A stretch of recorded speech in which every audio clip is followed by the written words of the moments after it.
Hello friends. Welcome back to second course of Undergraduate, Sophomore, which is Intermarket Correlations. In this course we have below lessons. How gold affects Australian dollar to US dollar and US dollar to Swiss franc. How oil moves with US dollar to Canadian dollar. The US dollar and oil relationship is changing.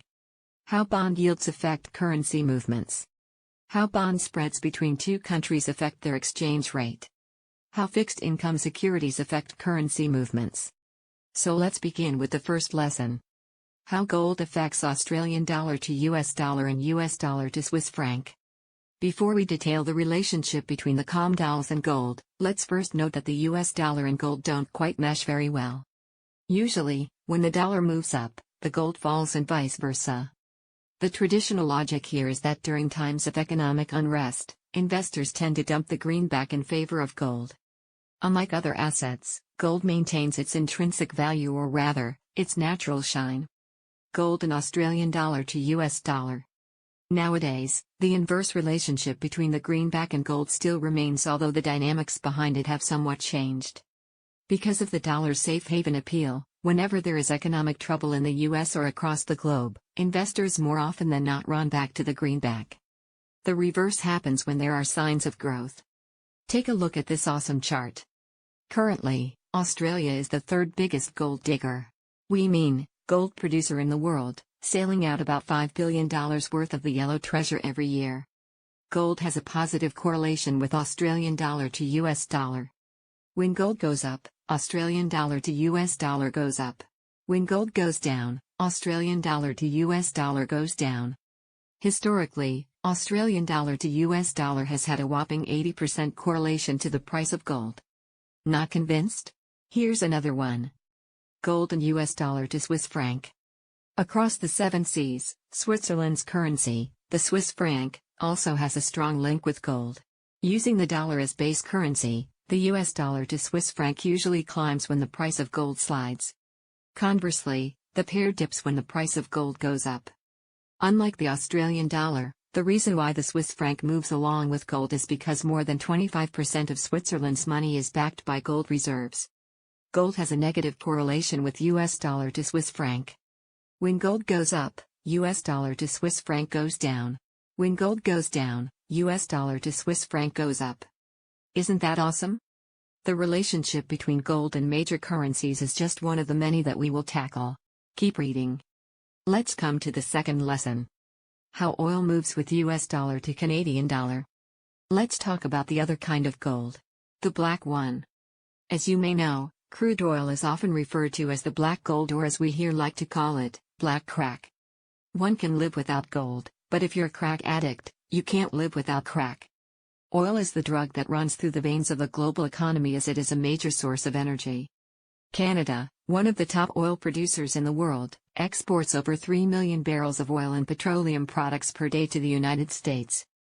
This makes it the largest supplier of oil to the U.S. This means that Canada is the United States' main black crack dealer. Have a look into below figure. U.S. oil imports by country. Because of the volume involved, it creates a huge amount of demand for Canadian dollars. Also, take note that Canada's economy is dependent on exports, with about 85% of its exports going to its big brother down south, the US. Because of this, US dollar to Canadian dollar can be greatly affected by how US consumers react to changes in oil prices. If US demand rises, manufacturers will need to order more oil to keep up with demand. This can lead to a rise in oil prices, which might lead to a fall in US dollar to Canadian dollar. If US demand falls, manufacturers may decide to chill out since they don't need to make more goods. Demand for oil might fall, which could hurt demand for the CAD. Oil has a negative correlation with US dollar to Canadian dollar of about 93% between 2000 through 2016. When oil goes up, US dollar to Canadian dollar goes down. When oil goes down, US dollar to Canadian dollar goes up. And to make the correlation clearer, we can invert US dollar to Canadian dollar to show how both markets move pretty much at the same time, i.e., crude oil will gain value with the Canadian dollar while the US dollar falls, and vice versa. Check it out in the chart below. So, the next time you gas up your car and see that oil prices are rising, You can use this information to your advantage. It may be a clue for you to go short on US dollar to Canadian dollar. Some forex brokers allow you to trade gold, oil, and other commodities. There, you can readily pull up their charts using their platforms. You can also monitor the prices of gold on Bloomberg. You can likewise check the prices of oil on Bloomberg as well.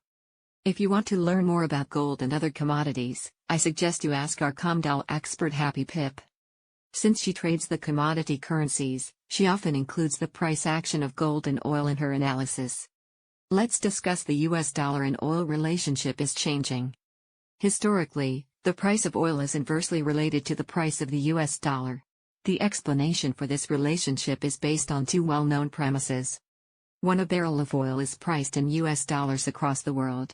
When the US dollar is strong, you need fewer US dollars to buy a barrel of oil. When the US dollar is weak, the price of oil is higher in dollar terms. 2. The United States has historically been a net importer of oil. Rising oil prices causes the United States trade balance deficit to rise as more dollars are needed to be sent abroad. The former still holds true today, the latter, not so much.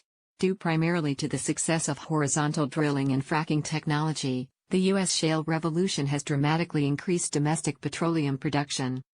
In fact, the United States became a net exporter of refined petroleum products in 2011, and is now the third largest producer of crude oil after Saudi Arabia and Russia. According to the Energy Information and Administration, EIA, the United States is now about 90% self-sufficient in terms of total energy consumption. The technological breakthrough of fracking has disrupted the status quo in the oil market, much like how Kylie Jenner's lip kits disrupted the status quo in the cosmetic industry.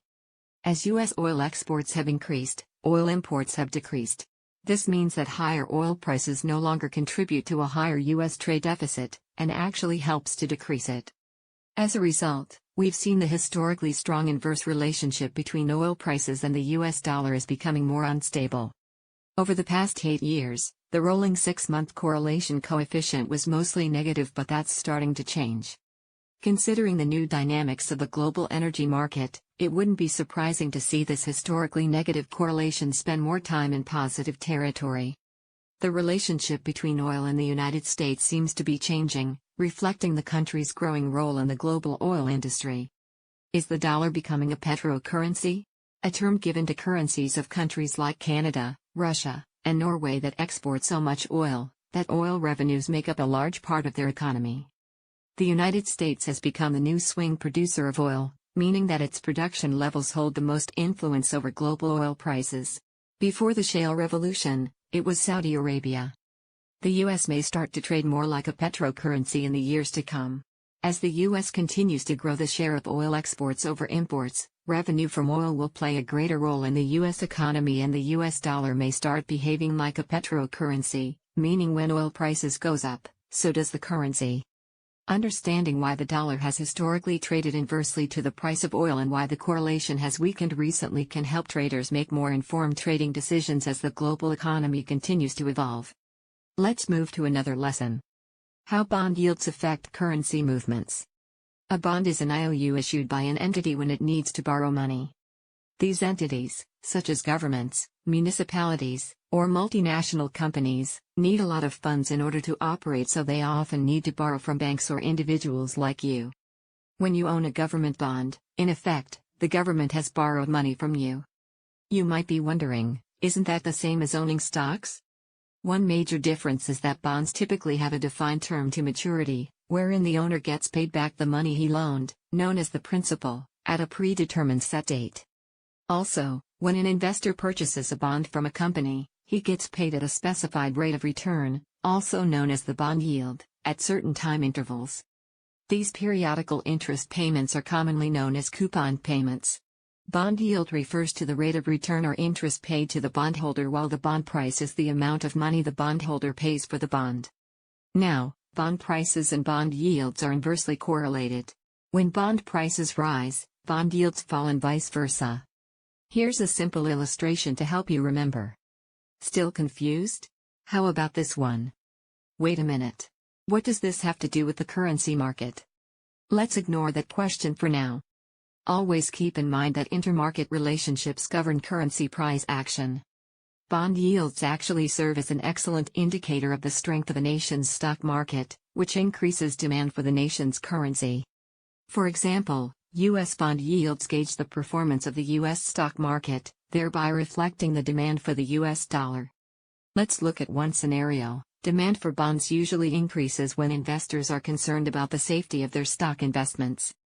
This flight to safety drives bond prices higher and, by virtue of their inverse relationship, pushes bond yields down. As more and more investors move away from stocks and other high-risk investments, increased demand for less risky instruments such as U.S. bonds and the safe haven U.S. dollar pushes their prices higher. Government bond yields act as an indicator of the overall direction of the country's interest rates and expectations. For example, in the U.S., you would focus on the 10-year Treasury note. A rising yield is dollar bullish. A falling yield is dollar bearish. It's important to know the underlying dynamic on why a bond's yield is rising or falling. It can be based on interest rate expectations or it can be based on market uncertainty and a flight to safety with capital flowing from risky assets like stocks to less risky assets like bonds. After understanding how rising bond yields usually cause a nation's currency to appreciate, you're probably itching to find out how this can be applied to Forex trading. Patience, young Padawan. Recall that one of our goals in currency trading, aside from catching plenty of pips, is to pair up a strong currency with a weak one by first comparing their respective economies. How can we use their bond yields to do that? Next lesson of this course is how bond spreads between two countries affect their exchange rate. The bond spread represents the difference between two countries' bond yields. These differences give rise to carry trade, which we discussed in a previous lesson. By monitoring bond spreads and expectations for interest rate changes, you will have an idea where currency pairs are headed. Here's what we mean. As the bond spread between two economies widens, the currency of the country with the higher bond yield appreciates against the other currency of the country with the lower bond yield. You can observe this phenomenon by looking at the graph of Australian dollar to US dollar price action and the bond spread between Australian and US 10-year government bonds from January 2000 to January 2012. Notice that when the bond spread rose from 0.50% to 1.00% from 2002 to 2004, Australian dollar to US dollar rose almost 50%, rising from 0.5000 to 0.7000.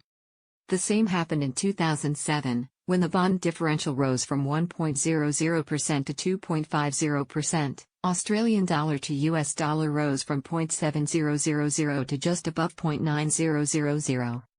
That's 2,000 pips. Once the recession of 2008 came along and all the major central banks started to cut their interest rates, Australian dollar to US dollar plunged from the 0.9000 handle back down to 0.7000. So what happened here? One factor that is probably in play here is that traders are taking advantage of carry trades. When bond spreads were increasing between the Aussie bonds and US Treasuries, traders load up on their long Australian dollar to US dollar positions. Why? To take advantage of carry trade. However, once the Reserve Bank of Australia started cutting rates and bond spreads began to tighten, traders reacted by unwinding their long Australian dollar to US dollar positions, as they were no longer as profitable. Here's one more example. Pound sterling to US dollar versus US-UK bond spread. As the bond spread between the UK bond and US bond decreased, the pound sterling to US dollar weakened as well. Let's come to the last lesson. How fixed income securities affect currency movements. A quick recap. So far, we've discussed how differences in rates of return can serve as an indicator of currency price movement.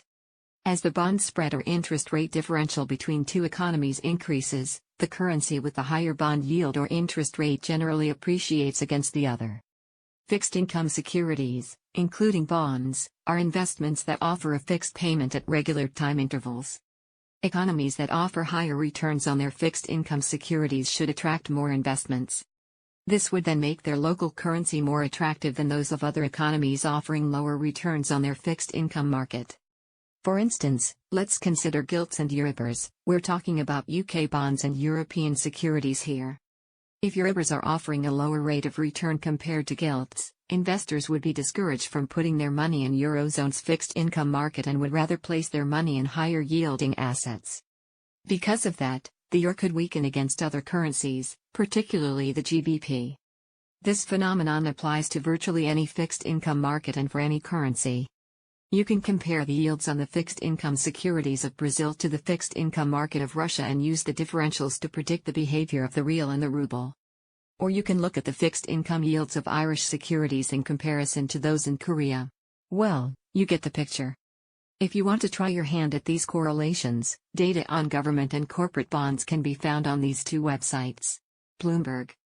Trading Economics.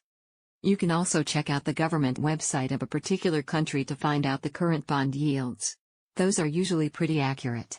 They are the government. In fact, most countries offer bonds, but you might want to stick to those whose currencies are part of the majors.